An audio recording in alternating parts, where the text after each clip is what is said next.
And so, being both lazy and stupid, and careless, and did I mention stupid? I did manage to get my saw off the bar, which is a comforting thing.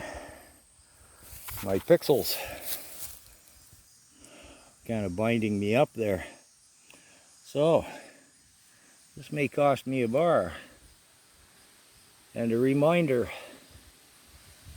that being lazy and stupid never pays. Now, I've got to come in here with the saw,